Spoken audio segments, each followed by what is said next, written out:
Stock market beginners 2 common mistakes ఎప్పుడు చేస్తూనే ఉంటారు. ఒక స్టాక్ లో బ్రేక్అవుట్ రావడం కంటే ముందే ఎర్లీగా ఎంటర్ అవ్వడం, లేదా ఆల్రెడీ బ్రేక్అవుట్ వచ్చి చాలా ర్యాలీ ఇచ్చిన తర్వాత లేట్ గా చేస్ చేస్తూ ఎంటర్ చేయడం. ఈ 2 హ్యాబిట్స్ వల్లనే మోస్ట్లీ స్టాక్ మార్కెట్ బిగినర్స్ అందరూ కూడా డబ్బులు పోగొట్టుకుంటారు. అయితే ఇలా చేయడానికి రీజన్ ఏంటి అంటే వాళ్ళకి ఎక్కడ ఎంట్రీ తీసుకోవాలి అనేది తెలియకపోవడం, లేదా బ్రేక్అవుట్ మిస్ అవుతుందేమో అని ఫోమోలోకి వెళ్ళడం, అండ్ కొన్నిసార్లు వాళ్ళకి అది ఫేక్ మూవ్ అని అర్థమైన లాస్ లో ఉన్నప్పుడు నష్టపోవడం ఇష్టం లేక మళ్ళీ రివర్స్ అయి పెరిగిన తర్వాత ఏదో ఒక రోజు నో ప్రాఫిట్ నో లాస్ లో ఎగ్జిట్ అవుదాం అని చెప్పి వెయిట్ చేస్తూ ఉండడం చాలా కామన్ గా జరుగుతూ ఉంటుంది. కానీ మనం అలా కాకుండా ఒక బిగినర్ స్టేజ్ నుంచి నెక్స్ట్ స్టేజ్ కి వెళ్ళాలి అని అనుకుంటే మనకు అసలు మార్కెట్ లో ఎందుకు అలా జరుగుతుంది అనేది అర్థం అవ్వాలి. సో దానికోసం మనం వాలటిలిటీ కాంట్రాక్షన్ ప్యాటర్న్స్ గురించి తెలుసుకోవాలి. దీన్ని సింపుల్ గా VCP అని పిలుస్తారు. ఇది యాక్చువల్ గా బిగినర్స్ కి ఒక బెస్ట్ స్ట్రాటజీ. ఈ స్ట్రాటజీని మార్క్ మినర్విని లాంటి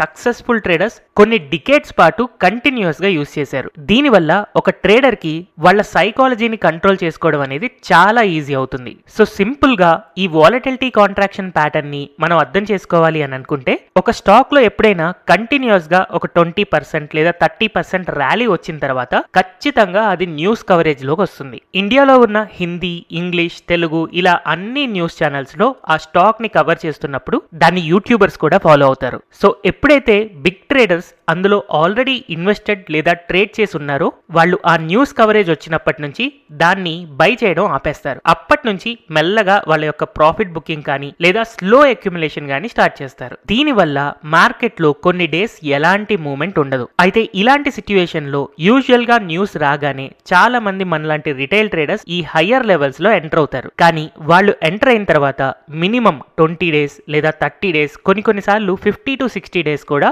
మార్కెట్ అక్కడే సైడ్ వైజ్ లో ఉంటుంది. చాలా రోజులు మనకి కొంచెం లాస్ కనిపించడం కానీ లేదా నో ప్రాఫిట్ నో లాస్ లో కనిపించడం కానీ జరిగినప్పుడు ఒక 2 నెలల తర్వాత మనం ఫ్రస్ట్రేట్ అయిపోయి అందులో నుంచి ఎగ్జిట్ అయిపోతాము. యాక్చువల్ గా మార్కెట్ ఎప్పుడైతే ఫాస్ట్ గా ఈ 20 to 30% ర్యాలీ ఇచ్చిందో అక్కడ వాలటిలిటీ అనేది చాలా పెరుగుతుంది. వాలటిలిటీ అంటే ఏంటి? ఒక స్టాక్ ఫాస్ట్ గా పైకి పెరగడం లేదా ఫాస్ట్ గా పడడం జరిగితే దాన్ని మనం వాలటిలిటీ అనుకుంటాం. కాబట్టి ఇక్కడ 20% పెరిగింది కాబట్టి వాలటిలిటీ పెరుగుతుంది. దాని తర్వాత కొన్ని డేస్ పాటు పెద్దగా మూవ్మెంట్స్ లేకుండా అక్కడక్కడే ఉంటుంది కాబట్టి వాలటిలిటీ అనేది కాంట్రాక్ట్ అవుతుంది. దీన్ని మనం సింపుల్ గా చెప్పుకోవాలనుకుంటే ప్రైస్ రేంజ్ అనేది నారో అవుతుంది.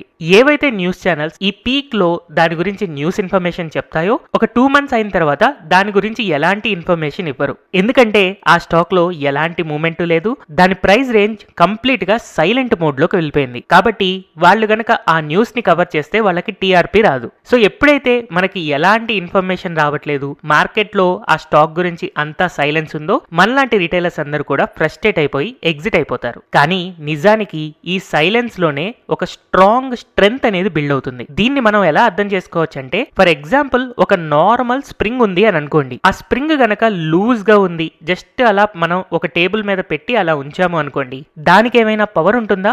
ఏమీ ఉండదు. కానీ ఆ స్ప్రింగ్ ని కంప్రెస్ చేస్తే, అంటే కొంచెం ఒత్తి పెడితే ఆబ్వియస్ గా దానికి ఒక ఎనర్జీ వస్తుంది. ఎప్పుడైతే ఆ స్ప్రింగ్ ని ఇలా రిలీజ్ చేస్తామో, రిలీజ్ చేయగానే స్ట్రాంగ్ గా జంప్ అవుతుంది. సో ఎప్పుడైతే మార్కెట్ లో ఒక ర్యాలీ వచ్చిన తర్వాత కొంతకాలం అలా సైడ్ వైజ్ లో మూవ్ అవుతుందో అప్పుడు మనం ఆ స్ప్రింగ్ ని ప్రెస్ చేసినట్టు అనమాట.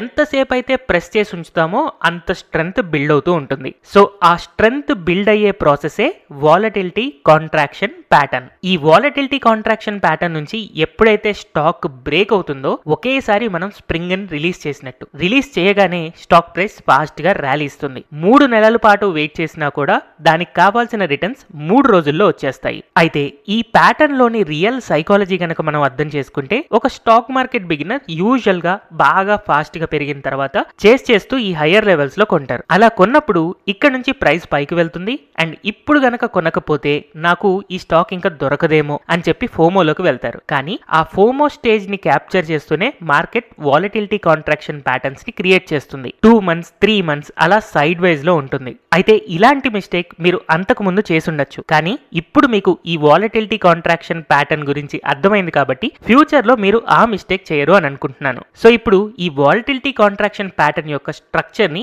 ఈజీ స్టెప్స్ లో అర్థం చేసుకుందాం. స్టెప్ 1, ఒక స్ట్రాంగ్ అప్ ట్రెండ్ ఉండాలి. ఇప్పటిదాకా నేను చెప్పిన దాని ప్రకారం యూజువల్ గా స్టాక్ ఎప్పుడైతే సైడ్ వైజ్ లో మూవ్ అవుతుందో అక్కడ స్ప్రింగ్ కంప్రెస్ చేసినట్టుగా ఇమాజిన్ చేసుకుని నెక్స్ట్ పెద్ద మూమెంట్ వస్తుంది అని అనుకుంటారు. కానీ యాక్చువల్ గా ఈ వాలటిలిటీ కాంట్రాక్షన్ ప్యాటర్న్ అనే కాన్సెప్ట్ అంతా కూడా కేవలం అప్ ట్రెండ్ లో ఉన్న స్టాక్స్ కి మాత్రమే మనం అప్లై చేయాలి. అది కూడా స్ట్రాంగ్ అప్ ట్రెండ్ ఉన్న స్టాక్స్ లో మాత్రమే అప్లై చేయాలి. ఎందుకంటే స్ప్రింగ్ ని వదిలినప్పుడు పైకి వెళ్ళడానికి ఎంత ఛాన్స్ ఉంటుందో కిందకి వెళ్ళడానికి కూడా అంతే ఛాన్స్ ఉంటుంది. అందుకే ఒకవేళ మనం డౌన్ ట్రెండ్ లో ఉన్న స్టాక్ ని కనుక సెలెక్ట్ చేసుకుంటే అలాంటప్పుడు ఆ స్ప్రింగ్ ని రిలీజ్ చేస్తే అంతే స్పీడ్ తో కిందకి వెళ్తుంది. సో మన స్టెప్ 1 లో స్ట్రాంగ్ అప్ ట్రెండ్ లో ఉన్న స్టాక్స్ ని మాత్రమే సెలెక్ట్ చేసుకోవాలి అని గుర్తుపెట్టుకోండి. నెక్స్ట్ స్టెప్ 2 లో వాలటిలిటీ రెడ్యూస్ అవుతూ ఉండాలి. అంటే ఫర్ ఎగ్జాంపుల్ ఒక స్టాక్ స్ట్రాంగ్ అప్ ట్రెండ్ లో ఉంది, చాలా ఫాస్ట్ గా ఒక 20% పెరిగింది. దాని తర్వాత ఒక పెద్ద పుల్ బ్యాక్ వస్తుంది. ఆ పుల్ బ్యాక్ ఫర్ ఎగ్జాంపుల్ ఒక 8% పడింది అని అనుకుందాం.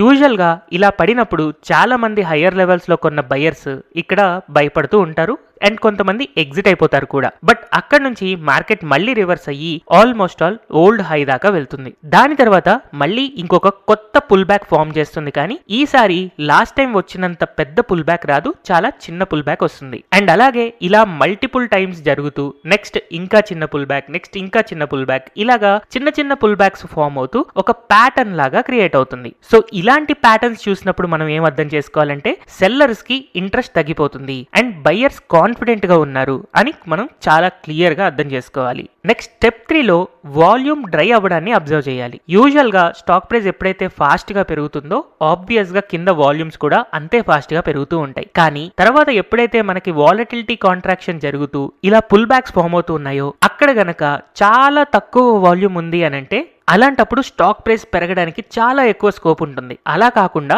స్టాక్ ప్రైజెస్ ఇలా కన్సాలిడేట్ అవుతూ వాలటిలిటీ కాంట్రాక్షన్ జరుగుతున్నప్పుడు వాల్యూమ్స్ అనేవి పెరుగుతుంటే అలాంటప్పుడు ఆ ట్రేడ్ అనేది కొంచెం రిస్కీ అవ్వచ్చు, పడడానికి ఎక్కువ స్కోప్ ఉంది అని చెప్పి మనం అనుకోవచ్చు. నెక్స్ట్ స్టెప్ 4 లో బ్రేక్అవుట్ విత్ వాల్యూమ్.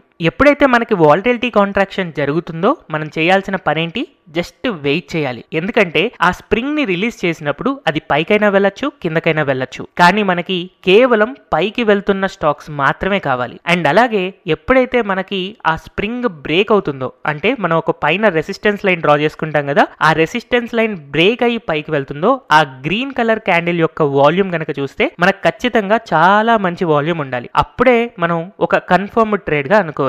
సో ఇలాగా మనకి స్టెప్ 1 నుంచి స్టెప్ 4 దాకా అన్ని పాయింట్స్ సాటిస్ఫై అయితే మనం ఒక పర్టికులర్ స్టాక్ లో ఎంట్రీ అనేది ఇవ్వచ్చు. నెక్స్ట్ మనం స్టాప్ లాస్ గురించి డిస్కస్ చేసుకోవాలి. వాలటిలిటీ కాంట్రాక్షన్ ప్యాటర్న్ చాలా ఈజీ. యూజువల్ గా మార్కెట్ లో ఈజీ స్ట్రాటజీస్ చాలా ఈజీగా ఫెయిల్ అవుతాయి. కాకపోతే అది ఎన్నిసార్లు ఫెయిల్ అయినా కూడా మనం మనీ సంపాదిస్తాం. ఎలా సంపాదిస్తామంటే మన రిస్క్ రివార్డ్ వల్ల. సో అందుకని మనం యూజువల్ గా ఎప్పుడైతే బ్రేక్అవుట్ వచ్చిందో అక్కడ నుంచి స్టాప్ లాస్ ని ముందు క్యాలిక్యులేట్ చేసుకోవాలి. ఈ వాలటిలిటీ కాంట్రాక్షన్ జరుగుతున్నప్పుడు లాస్ట్ టైం మనకి ఎక్కడైతే పుల్ బ్యాక్ ఫామ్ అయిందో ఆ పుల్ బ్యాక్ యొక్క లోని మనం స్టాప్ లాస్ అనుకుంటే ఈ బ్రేక్అవుట్ నుంచి స్టాప్ లాస్ దాకా డిస్టెన్స్ క్యాలిక్యులేట్ చేసుకుని అది స్టాప్ లాస్ యొక్క నెంబర్ ఆఫ్ పాయింట్స్ గా డిసైడ్ చేసుకోవాలి. నెక్స్ట్ టార్గెట్ చాలా simple, stop loss into 2. For example 20 points stop loss ఉంటే టార్గెట్ 40 పాయింట్స్ పెట్టుకోవాలి. ఇలా మనం ట్రేడ్ చేస్తూ వెళ్ళాలి. ఇక్కడ మన రిస్క్ రివార్డ్ అనేది 1:2 ఉండడం వల్ల ఈవెన్ దో మనం యూస్ చేస్తున్న ఈ వాలటిలిటీ కాంట్రాక్షన్ ప్యాటర్న్ అనేది ఈజీ అండ్ ఎక్కువ సార్లు ఫెయిల్ అవుతుంది అని అనుకున్నా కూడా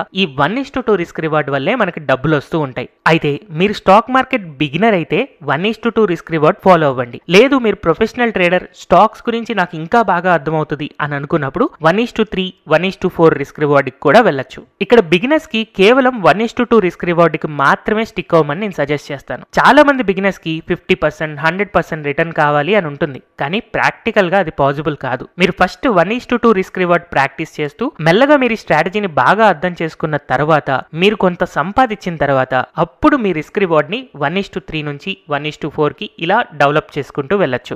ఎప్పుడైనా సరే స్టాక్ మార్కెట్ లో మీ గోల్ ఏముండాలంటే మార్కెట్ లో ఫాస్ట్ గా రిచ్ అవ్వడం కాదు, మీ క్యాపిటల్ ని ప్రొటెక్ట్ చేసుకోవడం మీ గోల్ గా గా ఉండాలి. మీరు మీ క్యాపిటల్ ని ప్రొటెక్ట్ చేసుకుంటుంటే ఆటోమేటిక్ గా మీ మనీ అనేది గ్రో అవుతూ ఉంటాయి. అయితే ఈ వీడియో స్టార్టింగ్ లో మార్క్ మినర్విని కూడా ఈ వాలటిలిటీ కాంట్రాక్షన్ ప్యాటర్న్స్ యూజ్ చేస్తారు అని చెప్పాను కదా. దాని గురించి తను రాసిన 2 books, trade like a stock market wizard and అలాగే think and trade like a champion, ఈ 2 బుక్స్ లో కూడా RSI కాంబినేషన్స్ తో చాలా మంచి ఎక్స్ప్లెనేషన్ ఇచ్చారు. ఒకవేళ మీరు ఇంగ్లీష్ లో కనుక బుక్స్ చదవగలిగితే ఈ 2 బుక్స్ ని నేను సజెస్ట్ చేస్తాను. ఈ బుక్స్ లో మార్క్ మినర్విని చెప్పిన ఫిలాసఫీ ఏంటంటే, ఒక స్ట్రాంగ్ అప్ ట్రెండ్ లో ఉన్న స్టాక్ అంత ఈజీగా పడదు, కానీ ఒకసారి ఒక పెద్ద ర్యాలీ వచ్చిన తర్వాత కొంత టైం రెస్ట్ తీసుకుంటుంది. ఆ రెస్ట్ ఫేజ్ అనేది కంప్లీట్ అయిన తర్వాత అదే స్టాక్ మళ్ళీ పైకి ఎక్స్ప్లోడ్ అవుతుంది. ఈ ఫిలాసఫీని అర్థం చేసుకుంటూనే వాలటిలిటీ కాంట్రాక్షన్ ప్యాటర్న్స్ ని యూజ్ చేస్తూ తన రిస్క్ ని కంట్రోల్ చేసుకుంటూ ట్రేడ్ లో ఎమోషనల్ డెసిషన్స్ తీసుకోకుండా హై ప్రాబబిలిటీ ట్రేడ్స్ ని మాత్రమే సెలెక్ట్ చేసుకుంటూ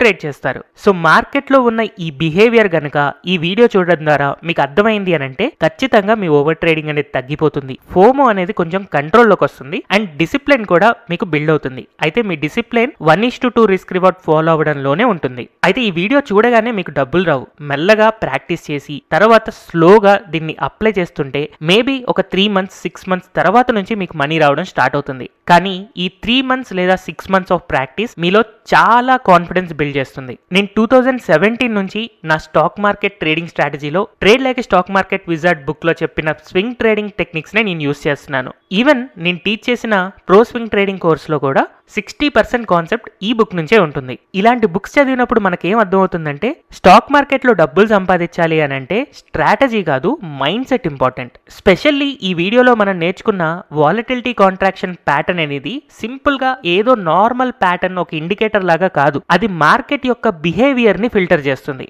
ఆ బిహేవియర్ ని అర్థం చేసుకుని మార్కెట్ తో పాటు ఎవరైతే మూవ్ అవుతున్నారో వాళ్ళు ఒక ప్రొఫెషనల్ ట్రేడర్ అవుతారు. మీరు చూసిన ఈ వీడియోలో వాలటిలిటీ కాంట్రాక్షన్ ప్యాటర్న్ గురించి మీకు ఏదైనా డౌట్ ఉంది అని అంటే కింద కమెంట్ సెక్షన్ లో అడగచ్చు. అండ్ ఈ వీడియో కనుక మీకు నచ్చినట్టయితే మీ ఫ్రెండ్స్ అండ్ కొలీగ్ కి షేర్ చేయడం మర్చిపోవద్దు. Thank you everyone for watching this video.